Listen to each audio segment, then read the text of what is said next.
I'm a game designer and an experimenter. I was trained as an engineer in high school and as a designer at USC. My life has been a back and forth between science and art, and I've made a lot of things. I've made virtual reality systems, interactive music videos, performance art pieces, weird hair sculptures, and lots of wacky foods, a lot of things. And the thing that is in common, that all of these things have in common, is that they have all been experiments. So today, I'm going to share with you my experimentation process. And I've broken it down into 4 simple steps. Let's begin. First step, be bored. So the first step to making something is to get an idea. And to get an idea, you need to be a little bit bored. When was the last time you were bored? It was probably the last time you were on Facebook. Facebook is sometimes like daytime TV. It does terrible things to your boredom. All the notifications, all the links that you half-heartedly click on, the news feed that your eyes glaze over when you look at, those things are distractions. And the rest of the internet is just distractions. It's no way to deal with boredom. I think millennials have a problem. They've forgotten how to be bored. Think about when you're in class and you're bored, and there's no Facebook or your phone to distract you, and the professor sure as hell isn't going to distract you. So what do? You start to daydream. Your mind starts to entertain you. Our minds are beautiful. Mine can entertain me all day. Daydreams are great places for ideas to grow. They allow us to explore parts of our mind that haven't been explored and discover ideas that haven't been discovered yet. A lot of my greatest ideas come to me during daydreams, and those often happen in the shower. A lot of people get their ideas from the shower, and I bet this is because there's no phone or Facebook to distract you. You're forced to face your boredom. This allows the mind to daydream. It allows the mind to discover the ideas that have been hiding behind your boredom. So be bored. Go take a shower. Step 2, be hungry. This point is about limiting yourself. I'm going to tell you a story. It's kind of like Drew's. When I first started out in college, I was working with $10 or $20 each week for food. I didn't go out to eat. I just spent all of it on groceries. There'd be times when I would look in the pantry and I would find a few things, and I would just take whatever I could find and dump it into a pot and cook it until it looked edible, and that's what I'd eat. But I actually discovered some neat things that way. For example, if you have eggs, you can make soup. So I was really sick one day, and I wanted something warm to eat, and I looked around, all I found were eggs in the fridge. And I was like, all right, I want something warm. I'm going to make some scrambled eggs. And then wait, what if I added some water to these eggs, some more water than scrambled eggs need? And that's how I discovered soup. It turns out that egg drop soup is already a thing.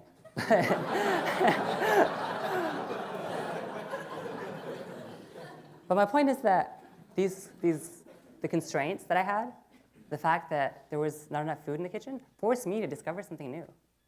I think constraints are amazing. This is an interactive music video I made set to the song Fidelity by Regina Spektor. The initial idea for this project was enormous. I wanted to have walking giants and dancing lovers and a girl that flew through the sky. But there was no way. I had a few weeks to do the project. There was no way I was going to make all of those 3D models. I looked on the internet, but I couldn't really find anything except for this pair of shoes. Eventually, I had to force myself to think, all right, this is all I've got, a pair of shoes, go make a video game. And I did, and I discovered something amazing. I discovered this thing that I didn't know I could create. I remember the first time I put this shoe into this scene and flew through those clouds, I had goosebumps. The next time you have a giant idea on your plate, just take a spoonful and forget about the rest. Strip yourself, starve yourself of resources. Time, money, supplies. Take what you have and make what you need. Be hungry. Step 3, fail. Throughout this process, you're probably going to fail a lot, and that's okay. The first step, so let's say you've broken your idea down into a spoonful, right? The step towards to make it happen, you need to prototype it. A prototype is the smallest, least time-intensive execution of your idea. Your goal is to get it out into the real world as soon as possible so that you can test whether it fails or whether it works. The prototyping is where the experimentation really happens. This is a virtual reality system that I built last year with a team, a huge team. It's kind of like, so the system tracks your body and puts you into the shoes of a virtual character. It's kind of like the holodeck from Star Trek or the system from The Matrix. It's really cool. But there are a lot of moving parts to this prototype. You can see all the gear that's on these guys. And there's a huge team, 60, 70 people at max, that was responsible for making it, which meant there were so many places, so many opportunities for us to fail. And we did. We first started out using the Kinect to track the player's body. That didn't work out, so we had to switch to these glowing balls that you see there on people's heads. Those are the PlayStation Move controllers. We had to work at so many iterations of this helmet so that it would balance on people's heads and not block their eyes. And this whole system was hot and heavy, literally, and we had to cut it down so many times, remove parts, add parts, lighten the material, until we arrived at the solution we did arrive at. We went through a lot of failures. Production didn't go so well, so we had to scope down. Things broke, we fixed them. We missed deadlines, and we had to build our team morale back up. But these failures were crucial for us to get where we are right now. We wouldn't have learned everything we did without those failures. Remember to fail. It's okay, because failures are beautiful. They're important. Mistakes are important. They're how we learn. Failure is okay. Step 4, take selfies. This is my favorite one. This point is about sharing your work. I'm going to tell you a story. A couple years ago, I started growing my hair into a unicorn horn. Let me explain. I was doing an interactive performance piece set to a Lady Gaga song. And long story short, I did it. I grew it out, just my bangs actually, not the rest of my hair. And I molded it into a unicorn horn, and the performance went well. But afterwards, I had all this hair that I didn't know what to do with. I didn't want to cut it off because it was so much work. So I was like, all right, this is an opportunity to experiment. And that's what I did. Every day, I sculpted my hair into something different. Like swirls and pompadours and other wacky things that I don't really remember. And the reason I don't remember is because I didn't take pictures of myself.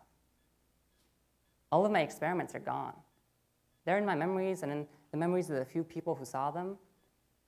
But I wish I'd taken selfies. I wish I'd gone to more parties or people took pictures of me so that I could show them to you.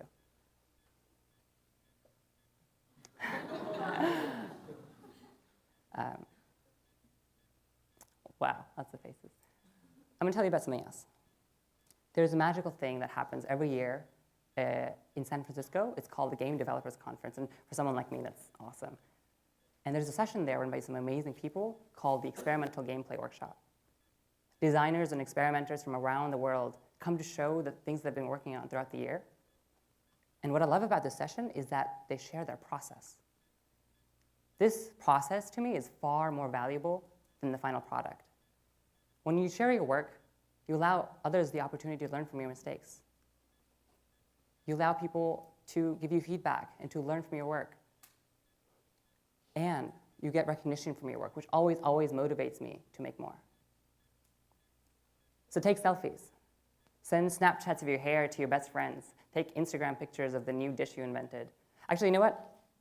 I'm going to take my own advice and take a selfie right now, because speaking at TED is a pretty big deal, right? Right? I should share my work with the rest of the world. So, maybe I'll take a few. All right, you guys ready? 3, 2, 1, cheers! Woo! Oh yeah. All right. Thanks, guys. I'll tweet this later. That was it. That was my humble guide for all of you makers and creators out there. That to me means all of you. Everyone can create. Everyone does create all the time in so many ways, as Catherine pointed out. When you tie your shoes in the morning, when you put makeup on, when you make tea, Experiment with the things you make. Experiment with the choices you make. Experiment with your life. This life. The one you have right now. Wouldn't it be cool if you discovered something that nobody else had discovered before? Who knows, it might catch on, or it might be something for you and your friends to laugh about later. Try things. Try impossible things. Good luck, and remember to take selfies. Thank you all.